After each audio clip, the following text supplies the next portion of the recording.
Good morning, good afternoon, good evening, and welcome to a post on culture. It's called Protection from Noise.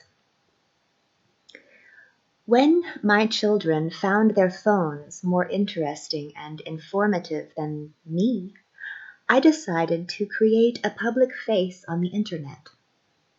Maybe my children will listen to what I say if it comes in the form of a YouTube video. I spent my 20s in quiet places like libraries, parks, and offices.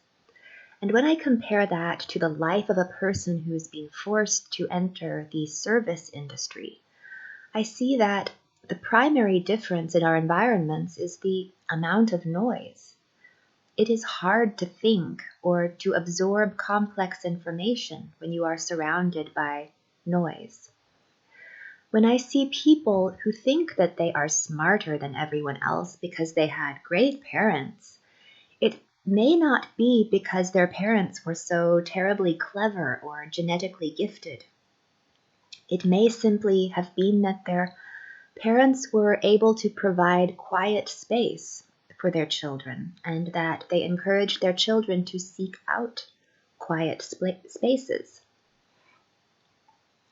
The belief that some people are smarter or better because of cultural or genetic reasons is, of course, extremely disruptive, and it has caused uprisings and mass murder throughout history. I think that we can escape from this pattern through the knowledge that cultural traditions do protect certain people from stupidity, but they do so by protecting them from the poisons that are drowning everyone else. If you eat grandma's vegetable soup every day instead of drinking a soda, you are avoiding a poison. If you are told that children should be seen and not heard, you might end up smarter because you're listening when the older, wiser people are talking. If you are not allowed to pump noise into your head via earbuds or your phone, you are going to be smarter. If your parents pay to send you to a place that locks you in a library every day, like a good college should, you are going to be smarter. And you might be even smarter if you avoid paying for college and you just lock yourself in a library of your own free will. If, however, you get locked into a literal jail, you may be tormented from dawn till dusk by the noise of other people. The moment that parents are no longer able to protect their children from the poisons of noise and corporate junk food, their children will become stupid. I didn't want my daughter to have a cell phone, but my husband insisted that she get one. I was unable to protect her from what I view as a poison. I don't want to have any iPads in the house, but my husband insists that we have one. I asked that he keep it out of the house when he isn't home and only use it when the kids are sleeping, but he refused. He equivocated his video game playing or video watching with my effort to write and market some books that I wrote, and said that if he and the kids aren't allowed to play on an iPad, then I'm not allowed to use a computer to write. Now, it may be unfair of him to think like this, but it also may be unfair of me to restrict in any way the methods he uses to wind down from what I'm sure was a very stressful workday. I just don't want it to impact the kids. This is a battle between addiction to corporate products and individual family traditions. And when our artistic expressions blur out into art forms like mumble rap, where they don't even form words, and abstract expressionism or fake science of the type that I often do commentary on, We know that the corporate is winning out over individual intelligence. This is the reason that people react badly when a politician says corporations are people too.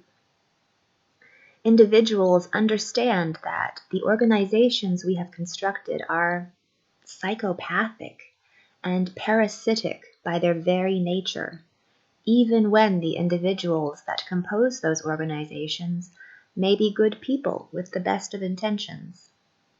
When I look at some of the public intellectuals today, I see people who are aware of the rising tide of noise and stupidity that is sometimes affecting even them, slurring and frying their speech in some cases. These people often believe that they can gather the remaining smart people together on an intellectual island and make decisions for the good of the planet. Yet this exceptionalism is delusional. We only make it through this storm together. This is a very interconnected world. When everybody returns to grandma's vegetable soup, and when everybody unplugs, the hypnotic trance from the internet will be broken, and democracy can begin to function again. I think our minds can heal from this temporary trauma, but healing requires a narrative that knits together the fragmented pieces into a cohesive whole.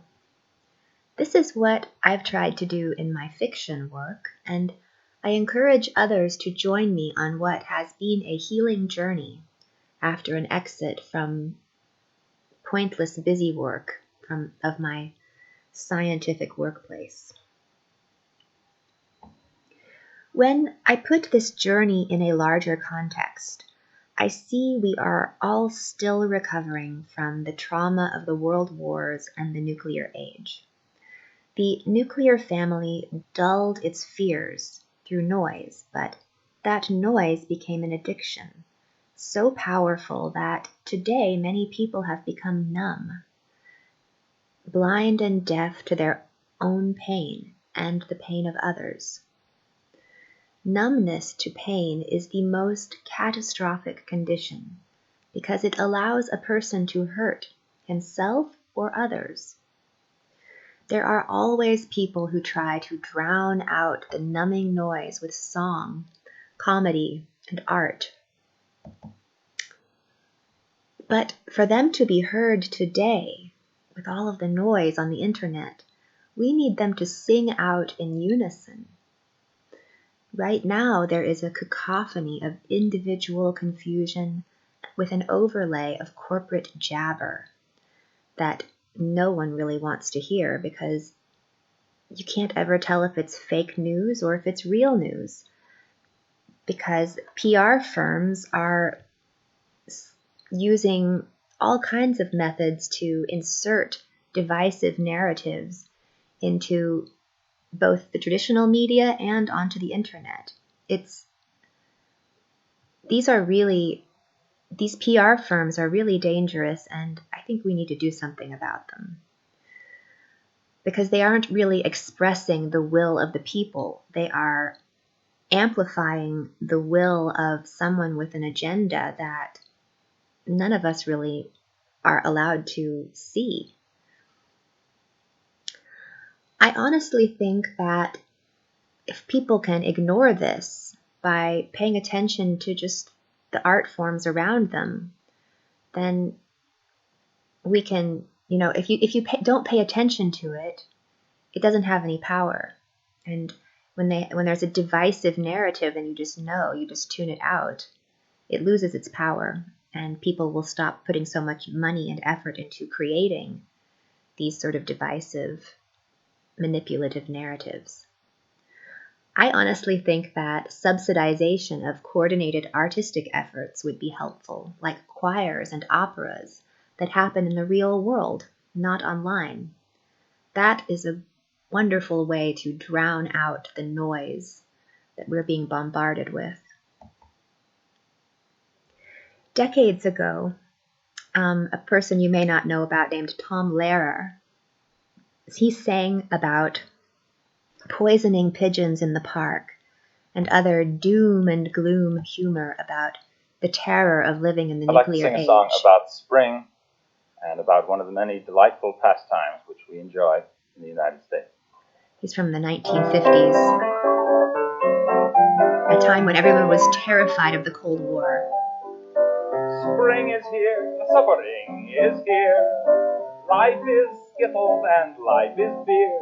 I think the loveliest time of the year is the spring. I do, don't you? Of course you do. But there's one thing that makes spring complete for me, and makes every Sunday a treat for me. All the world seems in tune on a spring afternoon when we're poisoning pigeons in the park. Every Sunday you'll see my sweetheart and me as we poison the pigeons in the park. It's hard for me to listen to all of his songs because songs like When We All Go Together, because his generation was far more terrified of the Cold War than mine was. I was kind of on the tail end of the catastrophic narrative of nuclear annihilation. But some of Lehrer's expressions of terror still resonate with me, because when you find people who are willing to poison pigeons in the park, you will also find people willing to poison other people. And one of the most terrifying things I've learned about our nuclear scientific age is the willingness of scientists and companies to run experiments on unwitting human test subjects. I find Lehrer's fearful noise, his fearful songs, rather poisonous today, but in its time, his music was soothing, comedic medicine with an appropriate dosage.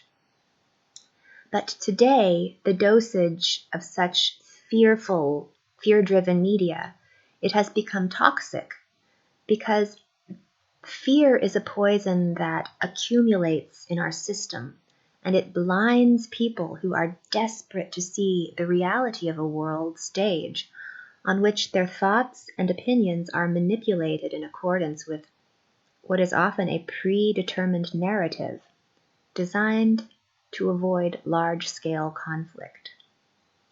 By avoiding large-scale conflict, we've increased the conflict within the individual's soul.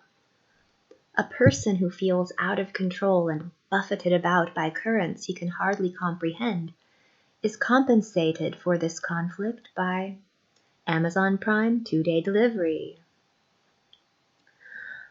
I know that hypervigilance or paranoia about large-scale conflict can only be determined in retrospect, but that is why I think that a more passive response at all levels is in order.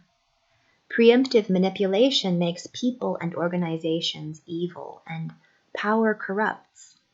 Only a god would have enough information to preemptively manipulate a system as complex as our planet. And men are not gods, nor should they appoint themselves to such roles. When it comes to engineering people's lives, even on an individual basis, which is something that the internet is now making possible, when it's never been possible before. When we try to engineer peace on a global scale by manipulating individuals, the effort to engineer peace becomes morally fraught.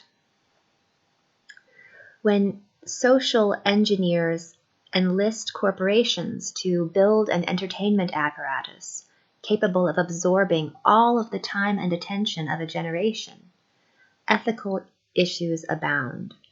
Are they poisoning pigeons in the park with video games and streaming services that give young people the illusion that their exploits on a video game are being broadcast to an audience of adoring fans? Has the distribution of my words on Quora and here on WordPress and YouTube, has it also been an illusion? Was this the kindest solution to the problem of feeling disconnected, of boredom and loneliness? I know that one man's poison is another man's cure, but there is a reason that we don't make heroin freely available, and manipulating people with fake followers and such, this is like heroin, social heroin, and it's very worrisome. Video games and marijuana probably both reduce crime, but all I have to do is watch how my youngest daughter acts when her iPad usage is restricted. And I know that this crime reduction comes at a steep price. If she isn't allowed access to her addictions, she literally starts tearing our house apart in an attempt to get her papa to cave in. This was what's inspired a scene in my comic novel in which feral video gamers turned into cannibals when they were released into the wilds. I deal with my conflicted feelings about technology by writing novels that are meant to be satirical and funny. If those feral video gamers had learned to read or write stories instead of play video games, they would have had more civilized coping skills. Maybe I am too pessimistic, and should the opiate of video games disappear, kids would pick up books instead of heading out to raise hell. But what do I know? Suppose that all of these addictions, these addicts to drugs and to the internet, if they are viewed as necessary sacrifices for the maintenance of large-scale peace, what do these social engineers plan to do with the rest of us? The ones of us who don't get addicted to the same things, or who get addicted to creating things and to understanding how the world works. People who have been indoctrinated by the fearful nuclear war mindset that created Tom Lehrer often think that turning everyone into super rational scientists will make our world into a better place. But the fact that these people think that they know what is best for everyone worries me, because I know who they are. They are humans. And working as a scientist, it ain't all it's cracked up to be. I know. I spent 20 years within the physics community. And it's, yeah. If you've watched my other videos, you know what I think about that. Today, I watched a video in which Peter Thiel expressed his fears of violence erupting in a world of economic stagnation. I'm not sure that these fears are well-founded, and I think that they are inspiring some rather strange behavior and dreams of building outposts in outer space, going to the moon and the Mars and such. Peter Thiel thinks that an atmosphere of constant growth is necessary to keep things peaceful. And I'd reframe this as keep the mice running on their treadmills so that they don't attack one another. I wrote my novel to explore situations like this one, and I took the stance that the treadmill is torture, and the mice need to be set free. I think that it is when people get stuck that they get dangerous. Whenever they can move to a new environment, they become a new person.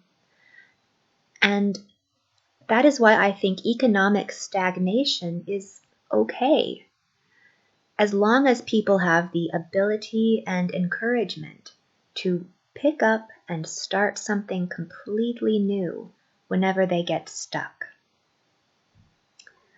I, for example, wasn't terribly happy with my work in physics.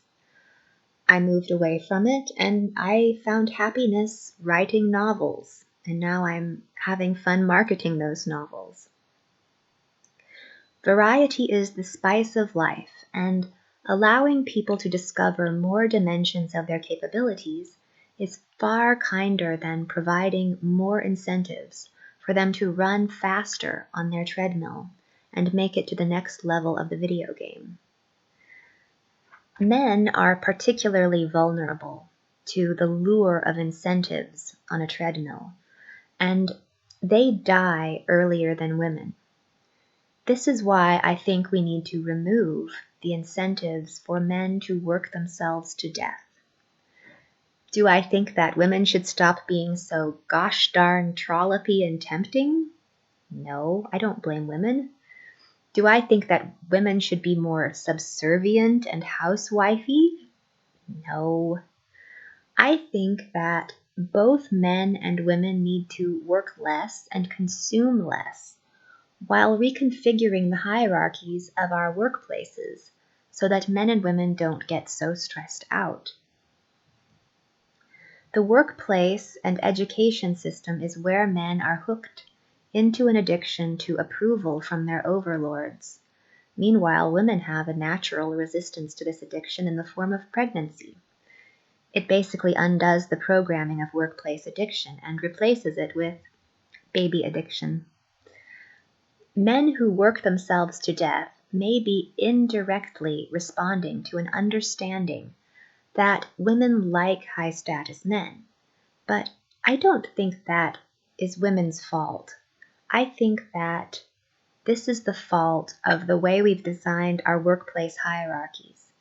It is also the fault of how we've conditioned parents to treat their children and to push their children with a form of conditional love. Given the vulnerability of men to this form of addiction, when only the people who work late and bend over backwards get promoted to management, we end up with men in every seat on the board, whereas because of their family responsibilities, women are not willing or able to make those sacrifices in many cases. And once you're in the minority, it becomes even harder. I don't think that men should feel like they have to make those extra sacrifices. I also don't think that overwork tends to correlate with intelligence or ability. Sometimes it's the opposite. We could reorganize corporate culture to discourage and penalize staying late and going the extra mile. We could give women seats on the board, and I think this would help men because whenever women enter a profession or a level of the hierarchy, the status of that profession drops. That's just a fact. If women begin to take places at the top level of the hierarchy will flatten. The addictive lure of that form of status will be lost, and men can regain their independence from their deadly addiction to workplace status. Instead, they could compete for status in the gym or by building cool things in their backyards. I think most women would like that. A good example of toxic corporate culture is Amazon. When they crack the whip, men respond more than women do, and that is why men work themselves to death within their warehouses and offices. That is why the top layers of their organization are 100% male. When fathers are no longer pressed to give their all at the office, they can stay at home to help their sons learn how to resist the addictive power of repetitive activities like video games. so that they can grow up into civilized adults. Civilization breaks when the bonds between man and wife and mother and child break. At the moment that the man feels more bonded to his workplace or army than he does to his family, he can be caught up in a spell of destruction, or a spell that wastes all of his energy that is needed, within his family. Like a crazed cult member he is. At the moment a mother will allow her child to go out alone and fight a dangerous battle, I think hope has been lost. This analysis leads me to the conclusion that if parents are broken by addiction or by the demands of an addictive job, leaving them unable to hold their family together by providing care and comfort, a nation will no longer be able to hold itself together. Modern institutions put a lot of pressure on families by encouraging loyalty to a group rather than to an individual who may be unfairly labeled as a narcissist. Both men and women are encouraged to give their all at the office or to some dream project like Tesla, SpaceX, Amazon, whatever, while leaving their children under the care of YouTube, TikTok, and Roblox. One might be able to grow the economy under such circumstances, but how much of this growth is an illusion, that it's fake productivity, and what are the long-term costs? Civilization breaks when people are frightened and jealous, lashing out at communities or people who seem to have things that they lack. Workplaces, churches, synagogues, and mosques become targets of rage. Retaliation makes the problem worse.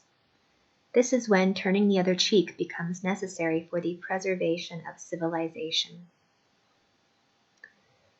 If nobody moves, nobody gets hurt. These sorts of storms pass. At least that would be my solution to any problem. Almost any problem.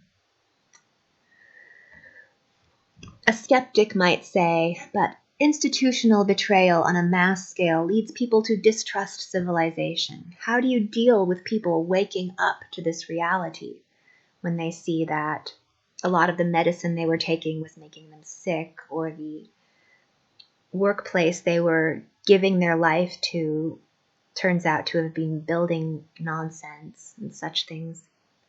Well, I have experience in that. I was in a workplace that was building nonsense, and I got out of it fine. Just take a break, turn off the noise, and have a cup of tea.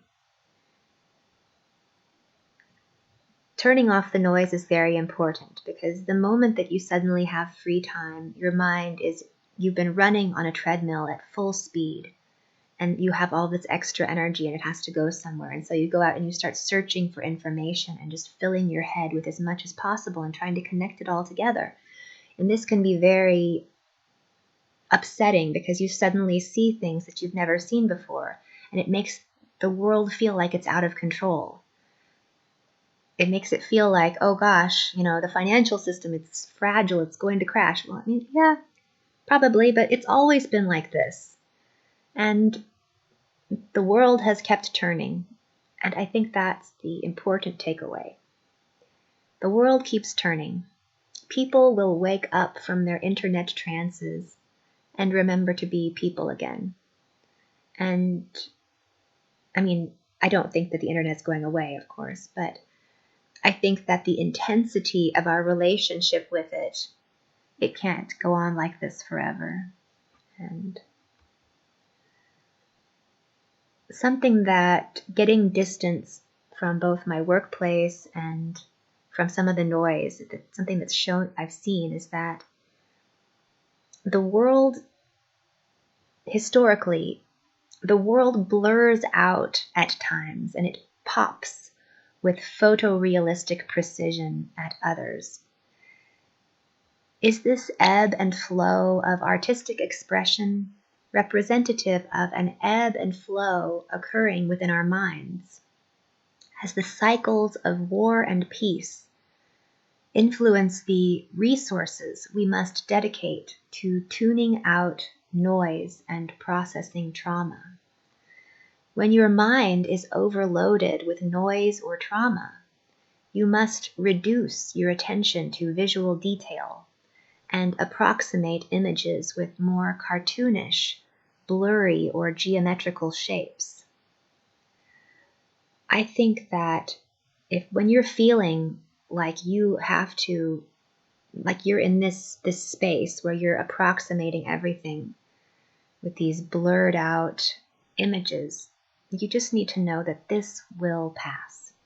This is just a storm, and with enough time, it will pass. Nobody moves and nobody gets hurt. Thank you for watching. I encourage you to take a look at my novels, and I find them to be fun and a bit also, they broaden your world in a safe space. So confronting new ideas in the real world is sometimes a bit traumatic, but if you confront new ideas within an art form, it's a safe space for processing new information. It's not so scary there. And I think that's something that my novels help people do. Until next time.